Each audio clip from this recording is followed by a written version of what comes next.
നമസ്കാരം. മഹാഭാരതത്തിൽ കൗരവരുണ്ടായ കഥ കേട്ടാലോ? ഇത് കുട്ടിപ്പുരാണം. പുരാണത്തിലെ കുട്ടി കുട്ടി കഥകൾ പറയുന്ന കുട്ടിപ്പുരാണം. കേട്ടുനോക്കൂ.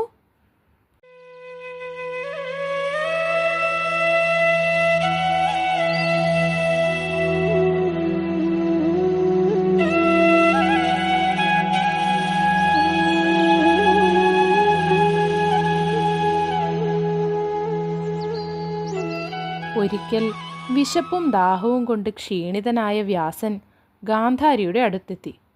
അപ്പോൾ അവൾ മുനിയെ യഥാവിധി സൽക്കരിച്ച് സംപ്രീതനാക്കി.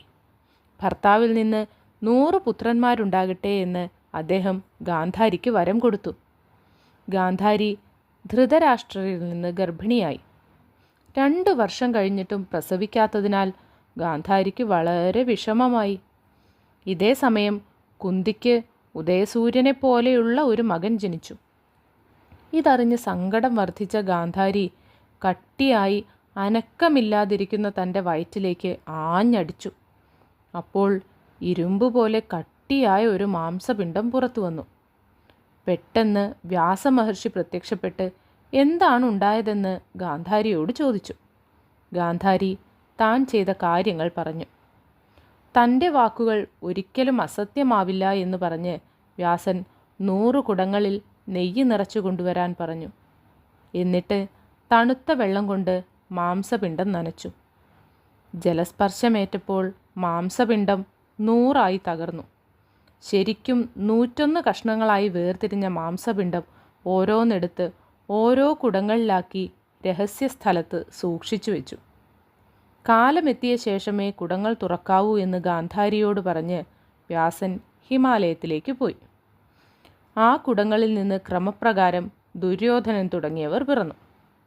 ധൃതരാഷ്ട്രപുത്രന്മാരിൽ ഏറ്റവും മൂത്തത് ദുര്യോധനനാണ്. ദുര്യോധനൻ ജനിച്ച ദിവസം തന്നെയാണ് മഹാബലവാനായ ഭീമൻ ജനിച്ചത്. ദുര്യോധനൻ ജനിച്ചയുടനെ കഴുതസ്വരത്തിലാണ് കരഞ്ഞത്.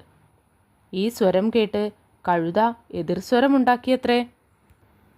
കഴുത മാത്രമല്ല, കുറുക്കനും കഴുകനും കാക്കകളും മറ്റും ശബ്ദമുണ്ടാക്കിയതോടൊപ്പം ഭയങ്കരമായ കൊടുങ്കാറ്റടിച്ചു. ദിക്കുകളിൽ അഗ്നി ആളിക്കത്തി. ഈ ദുർനിമിത്തങ്ങളുടെ സാരമന്വേഷിച്ച ധൃതരാഷ്ട്രരോട് ഇവൻ കുലവും രാജ്യവും നശിപ്പിക്കുമെന്നും അതിനാൽ മറ്റുള്ള 99 പേർ മതിയെന്ന് വെച്ച് ഇവനെ ഉപേക്ഷിക്കണമെന്നും മന്ത്രിമാരും ഭീഷ്മർ തുടങ്ങിയവരും പറഞ്ഞു. എന്നാൽ പുത്രസ്നേഹം കൊണ്ട് ധൃതരാഷ്ട്രർ അത് ചെവിക്കൊണ്ടില്ല. ധൃതരാഷ്ട്രർക്ക് ഒന്നൊന്നായി 100 പുത്രന്മാർ ജനിച്ചു. 1 മാസം കൊണ്ട് ഒരു പെൺകുട്ടിയും. ഗാന്ധാരി ഗർഭവതിയായിരിക്കുന്ന സമയത്ത് ധൃതരാഷ്ട്രരെ പരിചരിച്ച വൈശ്യസ്ത്രീയിൽ അദ്ദേഹത്തിനുണ്ടായ ഒരു പുത്രനാണ് യുയുത്സു.